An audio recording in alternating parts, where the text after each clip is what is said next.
gendernya seperti apa, Iya. terus pilihan seksualnya seperti apa. Banyak itu? Banyak sekali. Ada berapa? Puluhan, ratusan? Puluhan. Puluhan? Hanya dengan Dari undangan uang Rp7.000 per hari bisa sewa pacar. Ini adalah fenomena baru. Selamat menyaksikan dari awal sampai akhir supaya jangan sampai salah paham. Kita mulai.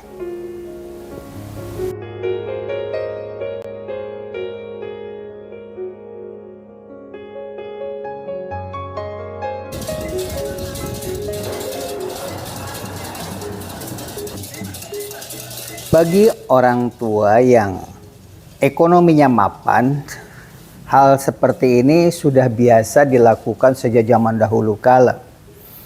Kadang-kadang cuma datang bilang, mau nggak jalan-jalan pergi untuk undangan ke Bandung atau ke Surabaya sekian hari.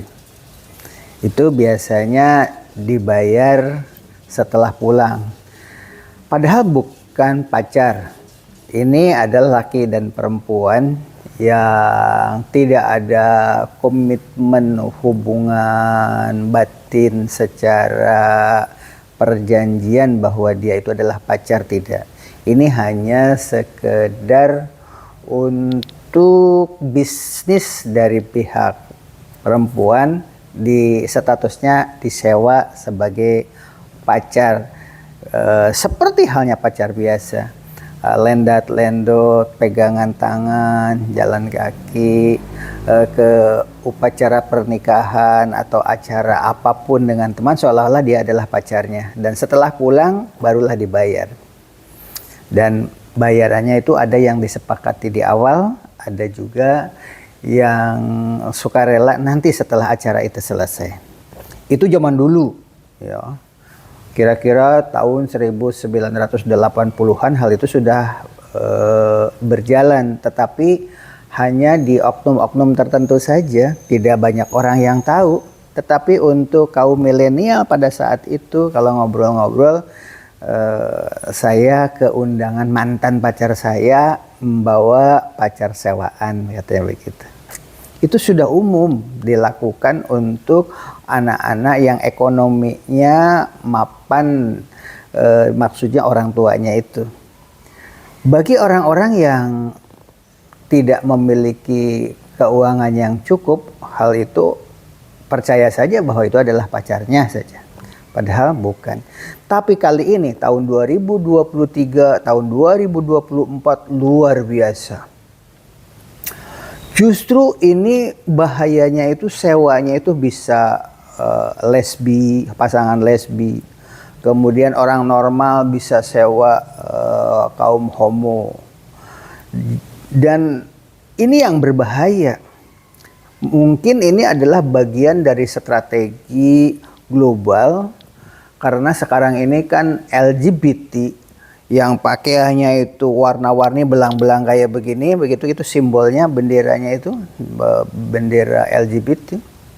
Itu kan dipublikasikan di mana-mana besar-besaran ya, dengan anggaran yang spektakuler. Pernah Pak Mahfud MD dulu itu sejak zaman reformasi saja Pak Mahfud MD sudah mengerikan bahwa anggaran dari luar itu masuk ke Indonesia spektakuler hanya untuk promosi tentang LGBT. Waktu itu hanya merinding saja semua orang. Padahal sekarang sudah ada real. Mari kita tonton videonya sebagai berikut. Dia suka, misalnya saya suka sama Raisa, jadi foto saya Raisa. Oh. Nah, saya akan mencari orang-orang misalnya opa-opa. Iya. Nah, nanti si agensi itu akan menyiapkan opa-opa untuk menjadikan Oke. pacarnya. Paket Jadi, ketiga? Paket ketiga itu bisa nonton. Oke, nonton? Tapi nonton menggunakan aplikasi. Oh, jadi nggak ketemu? Nggak ketemu. Suara juga nggak kedengeran? Suara nggak boleh. Yang keempat? Paket keempat melakukan hubungan seksual tapi tidak ada penetrasi. Jadi menggunakan video call? Dunia saat ini sudah berubah, terutama dunia pendidikan. Kalau dahulu yang namanya rumah itu setiap kamar itu bisa dipantau oleh orang tuanya dari kamar lain. Ketok pintu belum sholat subuh, ketok pintu sudah waktunya berangkat ke sekolah, ketok pintu dulu begitu.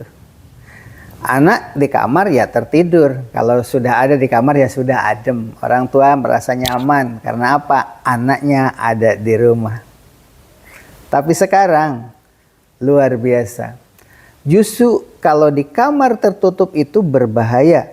Karena apa? Karena pendidikan dari dunia luar itu masuk ke dalam kamarnya masing-masing.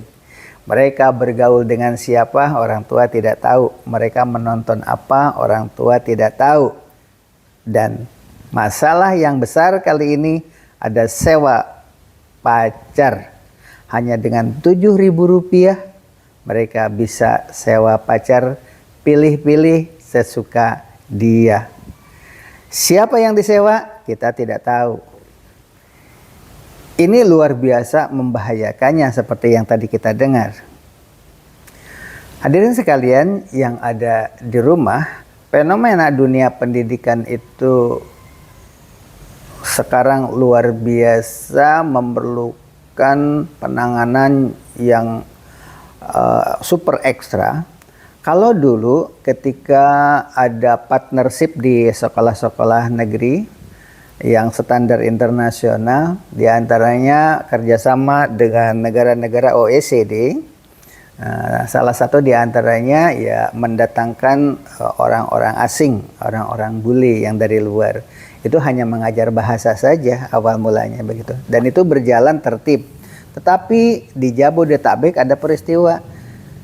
Kok di sekolahan banyak sekali orang berseragam kepolisian, ada apa?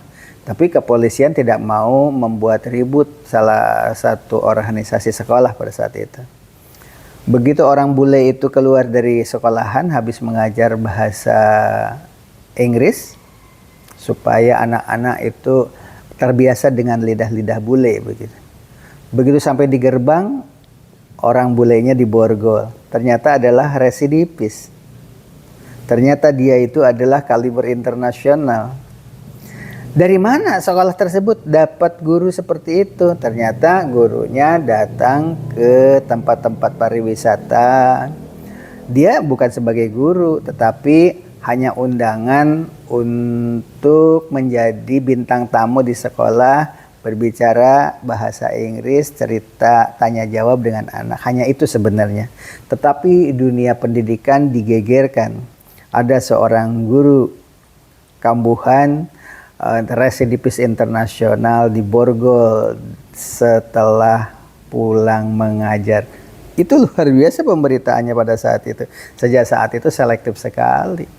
Kalau mendatangkan tamu saja ke sekolah harus lihat identitasnya dulu, ya, KTP-nya, legalitas dan sebagainya. Padahal itu hanya sekedar bintang tamu saja. Dia bukan guru, hanya bintang tamu, begitu kan? Itu pun hanya beberapa menit. Kali ini justru malah berbahaya. Tanpa cek identitas, tanpa mengetahui siapa dia, dunianya gaib, tetapi anak komunikasi seolah-olah itu adalah pacarnya lewat dunia maya itu. Dan itu ada manajemen khusus yang bisa mengobok-obok perasaan orang anak yang menyewa pacar itu. Dan itu memang ada risetnya. Oleh sebab itu dunia pendidikan apakah sudah mempelajari hal-hal fenomena baru ini? Dan ini harus dibuka di sekolahan bahwa fenomena ini ada di masyarakat. Ketika anak-anak itu sudah lulus sekolah, diam di rumah, sudah tahu permasalahan bahwa ada peristiwa ini, begitu. Jadi sekarang pendidikan itu jangan terpukul atau terikat dengan buku-buku yang ada yang sudah dicetak berabad-abad lamanya. Kalau bisa buku pelajaran itu di perpustakaan-perpustakaan itu harus menguak fenomena-fenomena baru seperti ini sehingga anak-anak itu tahu perkembangan. Oh, ternyata dulu tidak ada, sekarang ada. Kalau zaman dulu kan anak-anak sekolah itu bangga kalau dekat dengan kantor pos. Sebentar-sebentar ada surat dari kantor pos, ternyata dibuka dari majalah, puisinya sudah ditayangkan di majalah. Kemudian sekolah yang langganan majalah itu diperebutkan sama anak-anak sebab puisinya si A si B itu muncul di sini gitu kan. Kadang ada kartu pos itu untuk mengambil honor dan lain sebagainya. Itu anak SMA zaman dulu, anak SMP zaman dulu seperti itu. Kalau sekarang perpustakaannya sudah berubah, apalagi Gunung Agung bubar. Gunung Agung kan mulai ditutup sekarang, tinggal Gramedia mungkin di Indonesia yang tinggal bertahan. Bagaimana dengan perpustakaan? Diganti dengan perpustakaan digital. Ekses negatifnya apa? Nah, sekarang ini anak-anak ada di kamar. Kalau dulu membaca buku, kelihatan anak sedang belajar membaca buku. Kalau sekarang kan pegang HP. Apa yang ditonton di HP itu? Kita tidak tahu. Maka pendidikan juga harus mulai berubah. Orang tua terutama di rumah juga harus banyak berubah.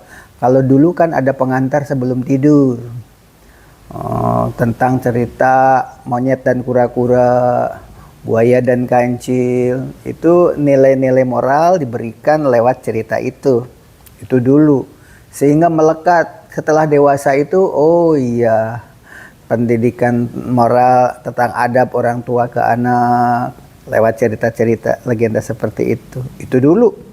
Kalau sekarang lewat aplikasi, lewat YouTube, lewat FB, orang tua tidak berdaya untuk menyampaikan hal-hal seperti itu.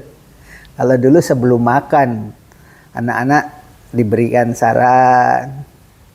Setelah sholat atau sebelum sholat, dulu kan begitu. Sekarang tidak bisa melakukan seperti itu. Mungkin strateginya sambil jalan-jalan, rekreasi. Yang punya uang besar, orang tua itu sambil umroh.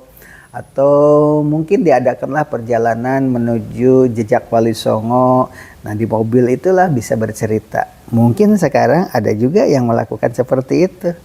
Yang bahayanya itu tidak ada peluang untuk kontak dan komunikasi dialog seperti ini dengan anak. Itu yang lebih berbahaya, sementara mereka itu lewat handphonenya, komunikasi intens sekali dengan dunia luar yang entah dari mana. Karena sekarang zaman translate. Sekarang orang berbicara di luar negeri itu dalam waktu sekian menit sudah berbicaranya itu berubah dalam bentuk bahasa Indonesia atau bahasa daerah sekalipun. Jadi pesan-pesan moral dari luar itu masuk ke dalam, kepada kamar-kamar tempat tidur anak-anak, dan menjadi sajian dalam bentuk kartun, dalam bentuk pacar sewaan, dalam bentuk apapun juga. Teknologi begitu canggih. Oleh sebab itu mari kita kaji bersama-sama tentang dunia pendidikan. Kita harus cepat berubah. Jangan menunggu kurikulum dari pemerintahan, tetapi kita sebagai orang tua harus sudah memulai. Bagaimana dengan peran HP? Apakah HP itu digunakan per menit? Jam-jam tertentu anak boleh buka alat komunikasi atau dibebaskan begitu saja? Bagaimana cara mengendaliannya? Pengendalian itu tentu orang tua yang lebih paham tentang itu. Terima kasih Anda sudah menyaksikan channel ini. Wassalamualaikum warahmatullahi wabarakatuh.